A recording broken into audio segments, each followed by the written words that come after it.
नमस्कार दोस्तों। क्या आपने कभी सोचा है कि जिस राजकुमार का अगले दिन राजतिलक होने वाला था, जिसने कोई गलती नहीं की थी, जिसे पूरी अयोध्या प्रेम करती थी, उसने अचानक 14 वर्ष का वनवास बिना किसी विरोध के कैसे स्वीकार कर लिया? अगर आप भी इसका रहस्य जानना चाहते हैं तो वीडियो को अंत तक जरूर देखिए, क्योंकि आज की ये कहानी केवल श्री राम के वनवास की नहीं, बल्कि धर्म, त्याग और आदर्श जीवन की सबसे बड़ी सीख है। और अगर आप भगवान श्री राम, रामायण और सनातन धर्म से जुड़ी ऐसी ही प्रेरणादायक कथाएं सुनना पसंद करते हैं तो अभी वीडियो को लाइक करें और चैनल को सब्सक्राइब करके बेल आइकन जरूर दबाएं। तो चलिए शुरू करते हैं। अयोध्या नगरी उत्सव में डूबी हुई थी। चारों ओर खुशियां थीं, गलियां फूलों से सजी थीं, मंदिरों में घंटियां बज रही थीं और हर व्यक्ति के चेहरे पर मुस्कान थी।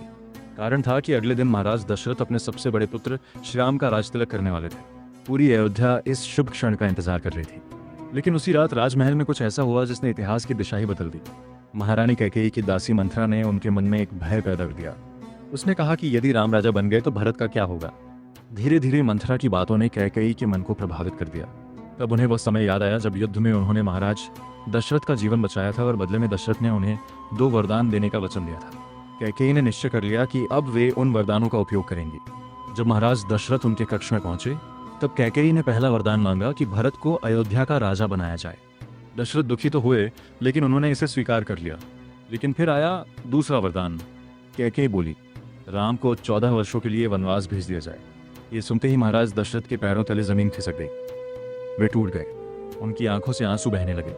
वे अपने प्रिय राम से अलग होने की कल्पना भी नहीं कर सकते थे। लेकिन रघुकुल की परंपरा थी, प्राण जाए पर वचन न जाए। अगली सुबह श्री राम को बुलाया गया। जब वे पहुंचे तो उन्होंने देखा कि उनके पिता अत्यंत दुखी हैं। उन्होंने कारण पूछा, लेकिन महाराज दशरथ कुछ कह नहीं पाए। तब कैकेयी ने स्वयं सारी बात बता दी।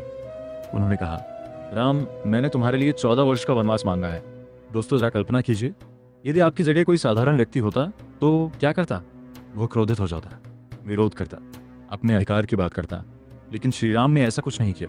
उन्होंने शांत स्वर में कहा, माता, यदि यही आपकी इच्छा है और यही पिताश्री का वचन है तो मैं आज ही वन के लिए प्रस्थान करूंगा। न क्रोध, न शिकायत, न विरोध। ये श्री राम को मर्यादा पुरुषोत्तम बनाता है। लेकिन आखिर उन्होंने ऐसा क्यों किया? पहला कारण था पिता के वचन की रक्षा। श्री राम जानते थे कि यदि वे वनवास स्वीकार नहीं करेंगे तो महाराज दशरथ का वचन टूट जाएगा। उनके लिए राज्य से अधिक महत्वपूर्ण था पिता का सम्मान। दूसरा कारण था धर्म। राम केवल एक राजकुमार नहीं थे, वे धर्म के आदर्श थे। वे जानते थे कि जो स्वयं धर्म का पालन नहीं कर सकता वह दूसरों को धर्म का मार्ग नहीं दिखा सकता। तीसरा कारण था त्याग। आज लोग अधिकारों के लिए लड़ते हैं, लेकिन श्री राम ने दिखाया कि महानता अधिकार लेने में नहीं बल्कि धर्म के लिए त्याग करने में है। दोस्तों, अगर आप भी मानते हैं कि आज के समय में हमें श्री राम जैसे आदर्शों की जरूरत है तो कमेंट में जय श्री राम जरूर लिखिए। जब माता सीता को वनवास की बात पता चली तो उन्होंने कहा, जहां आप हैं वहीं मेरा स्थान है, मैं भी आपके साथ जाऊंगी। श्री राम ने उन्हें बहुत समझाया, लेकिन सीता माता अपने निर्णय पर अड़िग रहीं। उधर लक्ष्मण जी ने जब ये समाचार सुना तो उनका क्रोध बढ़ गया। उन्हें यह अन्याय लगा। लेकिन अंत में वे भी अपने बड़े भाई की सेवा के लिए वन जाने को तैयार हो गए। फिर वह भावुक क्षण आया जब श्री राम, माता सीता और लक्ष्मण अयोध्या छोड़कर वन की ओर निकल पड़े। पूरी अयोध्या रो रही थी। लोग उनके पीछे पीछे चल रहे थे।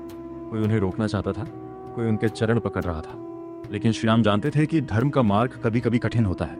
वनवास के दौरान उन्होंने ऋषियों की रक्षा की, अनेक राक्षसों का वध किया और संसार को धर्म का मार्ग दिखाया। लेकिन दोस्तों, यहाँ एक बहुत बड़ा रहस्य छिपा है। भगवान विष्णु ने श्री राम के रूप में अवतार क्यों लिया था? रावण के अंत के लिए। यदि श्री राम वनवास न जाते तो सीता हरण नहीं होता। यदि सीता हरण नहीं होता तो लंका युद्ध नहीं होता। और यदि लंका युद्ध नहीं होता तो रावण का अंत कैसे होता? इसलिए जो घटना बाहर से दुखद दिखाई दे रही थी वह वास्तव में ईश्वर की एक दिव्य योजना थी।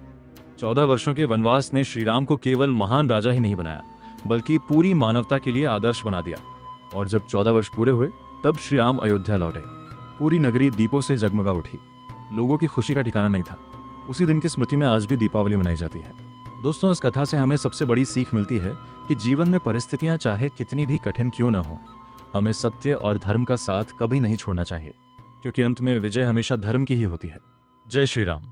यदि आपको ये कहानी पसंद आई हो तो वीडियो को लाइक करें, अपने दोस्तों और परिवार के साथ शेयर करें और चैनल को सब्सक्राइब करना बिल्कुल ना भूलें। ऐसी ही सनातन धर्म, रामायण और भगवान श्री राम की प्रेरणादायक कथाओं के लिए जुड़े रहिए। जय श्री राम।